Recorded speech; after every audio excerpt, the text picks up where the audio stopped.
नमस्कार सभी को। और एक दो विद्यार्थियों के कमेंट आ रहे थे कि सर ये एक क्वेश्चन है, राजनीति में जाति और जाति में राजनीति, इस पॉइंट को बता दीजिए। तो देख लेते हैं इस पॉइंट को। आपके लोकतांत्रिक कक्षा 10 की सामाजिक विज्ञान में लोकतांत्रिक की जो बुक है उसमें जो तीसरा चैप्टर है उस तीसरे चैप्टर में ये पॉइंट हमारे सामने आते हैं। राजनीति में जाति और जाति में राजनीति एक जैसे से मिलते जुलते से हैं, इसलिए कंफ्यूजन होता है विद्यार्थियों को। थोड़ा देख लेते हैं, क्लियर कर लेते हैं। देखिए, राजनीति में जाति यानी जब हम पॉलिटिक्स करते हैं, राजनीति करते हैं, तो उस राजनीति में जाति का क्या महत्व है, यानी जाति हमारे लिए कैसे महत्वपूर्ण हो जाती है। देखिए, पहला पॉइंट, जब पार्टियां क्या करती हैं, उम्मीदवार का चयन करती हैं। उम्मीदवार का चयन करती हैं तो ऐसी स्थिति में जाति को आधार बनाती हैं। कैसे? जैसे मान लेते हैं ये कोई क्षेत्र है और इस क्षेत्र में ब्राह्मण अधिक रहते हैं, ब्राह्मणों की अधिकता है संख्या में, तो ऐसी स्थिति में ज्यादा चांसेस यही होंगे कि ब्राह्मण जाति के व्यक्ति को उम्मीदवार बनाया जाए किसी भी पार्टी के द्वारा। तो कांग्रेस के हैं या बीजेपी के हैं, जो भी प्रमुख पार्टियां हैं, वो चाहेंगी कि ब्राह्मण व्यक्ति को क्या बनाया जाए, उम्मीदवार बनाया जाए, क्योंकि ज्यादातर लोग वहां पर उसी जाति से संबंधित रह रहे हैं। तो देखिए, जाति ने राजनीति को प्रभावित कर दिया उम्मीदवार चुनते समय।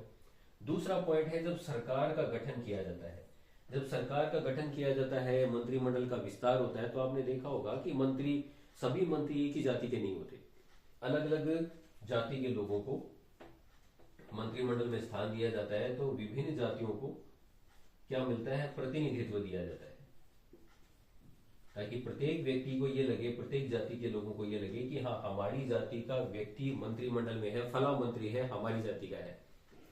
तो इसलिए मंत्रिमंडल का विस्तार करते समय, सरकार का गठन करते समय जाति का ध्यान रखा जाता है, अलग अलग जातियों को प्रतिनिधित्व दिया जाता है, अलग अलग मंत्री बनते हैं, आप यूं समझ लीजिए सीधी सरल भाषा में।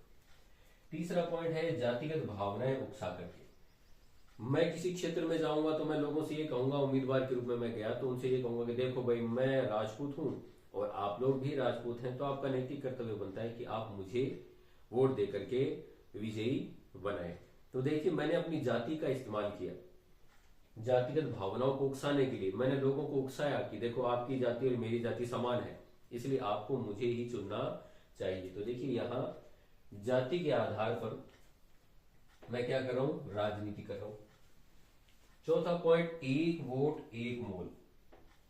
भाई, हमें हमारे संविधान ने सार्वभौमिक वयस्क मताधिकार प्रदान किया है, सार्वभौमिक वयस्क मताधिकार। और इस मताधिकार में आपको पता है कि जो वयस्क मताधिकार 18 वर्ष या 18 से अधिक के हो गए हैं, उनको मतदान करने का अधिकार है। अब वो मतदान में प्रत्येक वोट का एक मोल है, एक मूल्य है, भले वो किसी भी जाति से संबंधित क्यों ना हो। तो ऐसी स्थिति में भी जातियों का महत्व बढ़ता जा रहा है, प्रत्येक जाति को हमने जोड़ने का प्रयास किया है। तो ये तो हुई कुछ बातें राजनीति में जाति से संबंधित। अब इसके वाइस वर्सा देख लीजिए कि राजनीति में जाति तो प्रभावित होती है, लेकिन अब धीरे धीरे जाति में भी क्या होने लगी है, राजनीति होने लगी है, जातियों में भी राजनीति होने लगी है। जातियों में राजनीति कैसे होने लगी है? पहला पॉइंट देखें, हर जाति खुद को बड़ा बनाना चाहती है, अतः जिन उपजातियों को छोटा समझते थे उन्हें भी अब क्या लाने लगे हैं, साथ में लाने लगे हैं। देखो, जाति के लोग राजनीति करने लगे ना, देखिए जाति में भी क्या होने लगी, राजनीति होने लगी, पॉलिटिक्स होने लगी। पहले जिन जातियों को, उपजातियों को छोटा समझते थे, पास भी नहीं आने देते थे, अब उन उपजातियों को उन्होंने साथ में लाने का प्रयास किया है, क्योंकि प्रत्येक जाति अपने आप को बड़ा दिखाना चाहती है कि देखो मैं कितना बड़ा हूं, हमारी जाति का दिल देखें आप कितना बड़ा है। कि इन छोटे लोगों को जिन्हें हम छोटा समझते थे उन्हें भी हम लोग क्या लाने लगे हैं, साथ में लाने लगे। सीधी सरल सी बात है, मैं क्या कर रहा हूं, पॉलिटिक्स कर रहा हूं। दूसरा, कोई जाति अपने दम पर सत्ता प्राप्त नहीं कर सकती। जाहिर सी बात है कि इस लोकतांत्रिक देश में कोई भी व्यक्ति ये सोचे कि मैं मेरी जाति के आधार पर ही विजयी हो जाऊंगा, तो ये संभव नहीं है, क्योंकि प्रत्येक व्यक्ति को उसी जाति के, उसी समुदाय के सभी लोग मतदान करें, वोट दें, ये जरूरी नहीं। अरे कई बार तो परिवार के लोग भी नहीं देते, गुप्त मतदान है, कहां पता चलता है कौन किसे मतदान कर रहा है, वोट दे रहा है या नहीं दे रहा है। तो ऐसी स्थिति में कोई भी जाति अपने दम पर तो सत्ता प्राप्त कर नहीं सकती।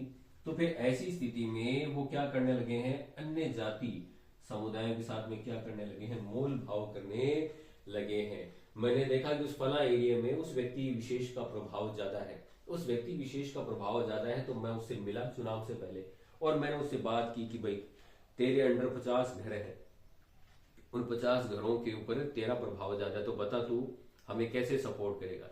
तो ये इनके प्रकार मैं उस व्यक्ति को प्रभावित करने का प्रयास करूंगा। तो ये देखिए मैंने जाति में राजनीति को शामिल कर दिया। तीसरा पॉइंट है नए किस्म की गोलबंदी होने लगी है। गोलबंदी का मतलब एकत्रीकरण, इकट्ठा होने लगे हैं। किस रूप में इकट्ठा होने लगे हैं, लोग अगड़ी जाति के रूप में, पिछड़ी जाति के रूप में गोलबंद होने लगे हैं, इकट्ठा एकत्रित होने लगे हैं, समूह बनाने लगे हैं। तो तीसरा रूप ये आता है हमारे सामने। तो जाति में राजनीति, जातियों के अंदर भी राजनीति होने लगी है। छोटी जातियों को हम लोग साथ में लाने लगे हैं अपने आप को बड़ा दिखाने के लिए, देखो ये पॉलिटिक्स ही कर रहा हूं और क्या कर रहा हूं। फिर मोल भाव करना शुरू कर दिया सॉरी। और तीसरा अगड़ी और पिछड़ी जाति के रूप में गोलबंदी होने लगी है, समूह बनने लगे हैं। और यहाँ है राजनीति में जाति। तो आई होप आपको ये बात समझ में आ गई होगी और इसी प्रकार अपना स्नेह बनाए रखें और तैयारी करते रहें। निश्चित रूप से आपका पेपर बहुत अच्छा होगा। Thank you very much.